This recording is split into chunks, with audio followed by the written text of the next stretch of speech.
Allora, stiamo un po' dicendo, le amministrazioni del territorio saranno coinvolte tra l'altro in questa iniziativa della Terra dei Tiepolo, che ricordiamolo sarà venerdì 15 aprile, Golf Club Cade la Nave a Martellago Venezia, in cui sono invitate tutte le maestranze, ma non solo sindaci, anche cittadini a partecipare, certo, operatori del settore, quindi dei 7 comuni del territorio delle Terre dei Tiepolo, quindi nell'area veneziana. Amministrazioni coinvolte, siamo però in un'area della città metropolitana di Venezia e dove già parlando di città metropolitana in realtà doveva includere progetti di ambizione europea perché l'Europa ci diceva niente nel piccolo, tutto nel grande. Non si può già con questo sistema, senza dover cercare altro, andare a cercare delle opportunità, visto che città metropolitana si tratta, quello è il territorio e poi lo si spartisce. Ma infatti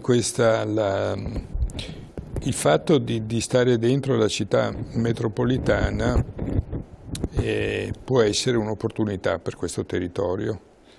È un territorio che però, appunto, come dicevo, si deve dare un'identità, perché anche il fatto di stare dentro l'area metropolitana non è che di per sé ti faccia diventare e ti faccia assumere, diciamo, una vocazione ad economia turistica se non hai le condizioni per essere, se non costruisci, diciamo, gli elementi.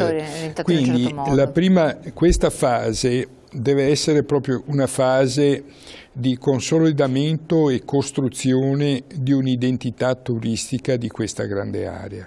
Poi la partita importante si gioca come città metropolitana.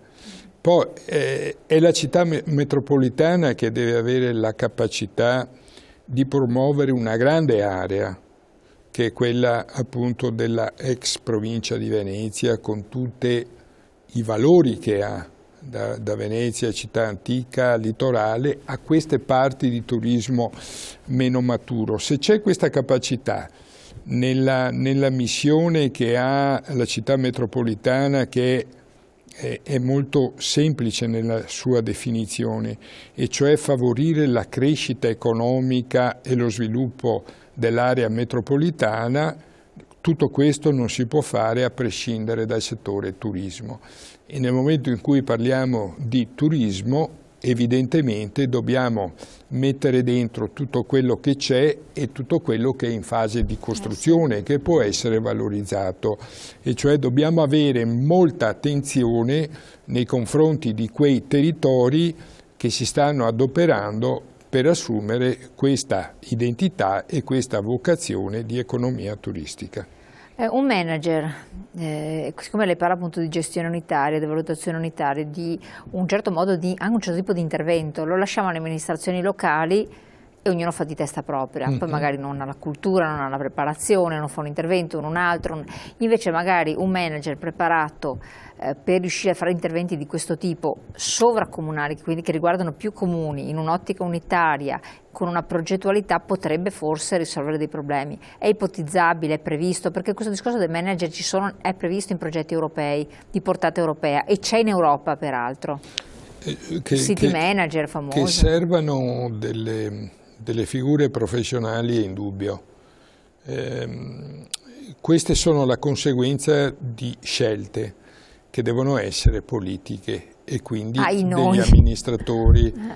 degli amministratori che una volta definita il governo ovviamente del territorio, che spetta a loro, assieme a tutti gli altri soggetti, e cioè le esperienze europee ci dicono sia sul turismo ma anche nel commercio che vanno costituiti partenariati, e cioè quei luoghi, quei tavoli dove tutti i soggetti si siedono attorno a un tavolo e decidono le politiche di sviluppo economico e decidono anche a chi assegnare poi i compiti, il manager piuttosto che un altro soggetto.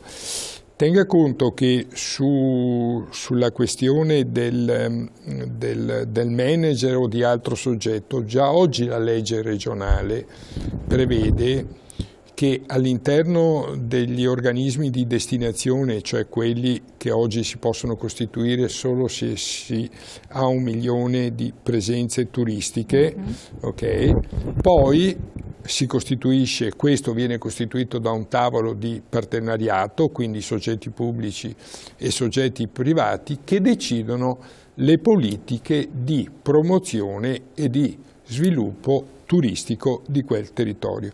Quindi diciamo che dal punto di vista noi gli strumenti li abbiamo già, dobbiamo però renderli operativi e fino ad oggi questi strumenti operativi sono patrimonio di pochissime realtà che hanno costituito questi organismi.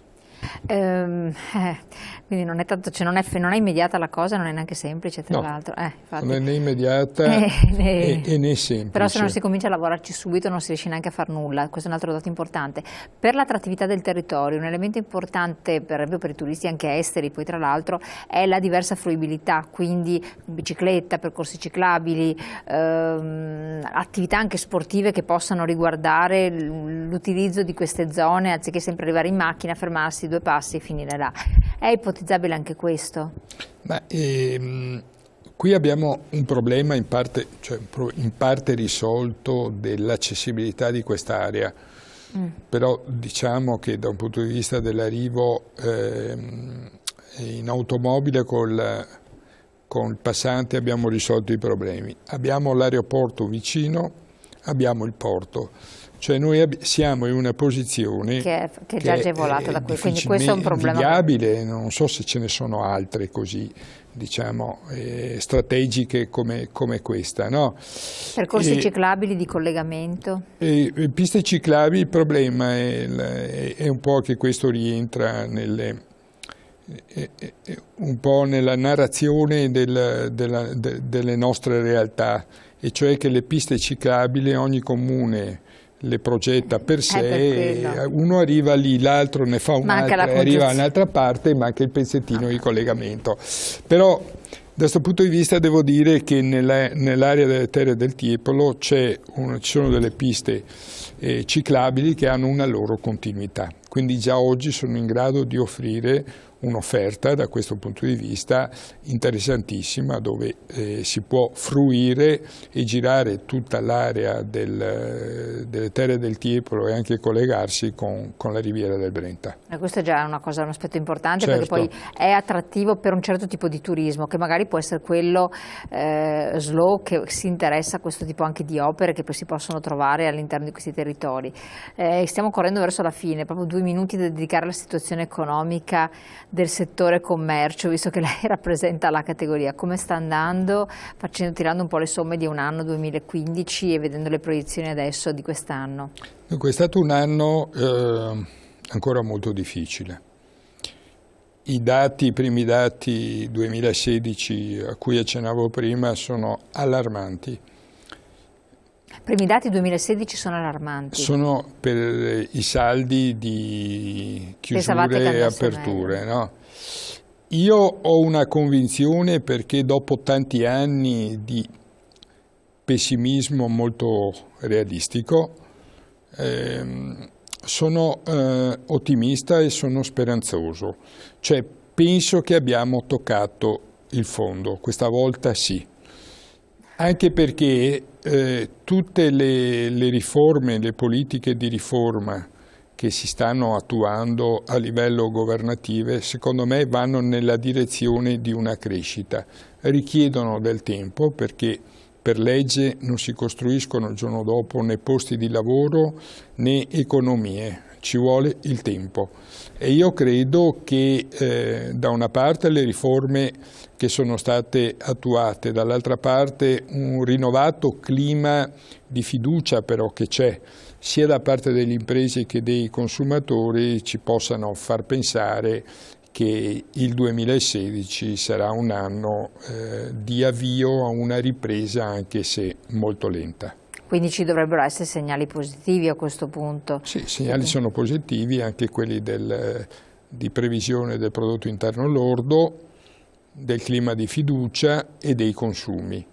Tutti percentuali molto molto basse, però è un'inversione di tendenza. La situazione attuale europea quindi non dovrebbe condizionare gli animi e gli andamenti economici sostanzialmente, che quella è un po' la preoccupazione di molti, l'ansia di molti. Condizione europea da un punto di vista economico? Esatto. Beh, lì siamo tutti nella stessa barca, lì c'è chi va un po' meglio, chi va un po' peggio. L'Europa che deve su alcuni temi dare delle risposte molto precise e che vadano nella direzione della crescita e dello sviluppo e non, come si dice, solo dell'austerità. Ma al di là di questi, alcuni temi come quelli dell'immigrazione sono temi molto importanti che poi hanno delle ricadute e che certamente dove l'Europa non sta facendo certamente una bella figura. Maurizio Franceschi, grazie, buon lavoro per le terre dei Tiepolo, vedremo di fare poi anche un bilancio tra un po' di tempo per capire cosa si sta facendo, magari fare anche vedere dei flash di cosa stiamo parlando e intanto a voi buon proseguimento, ci vediamo domani, grazie. Buongiorno.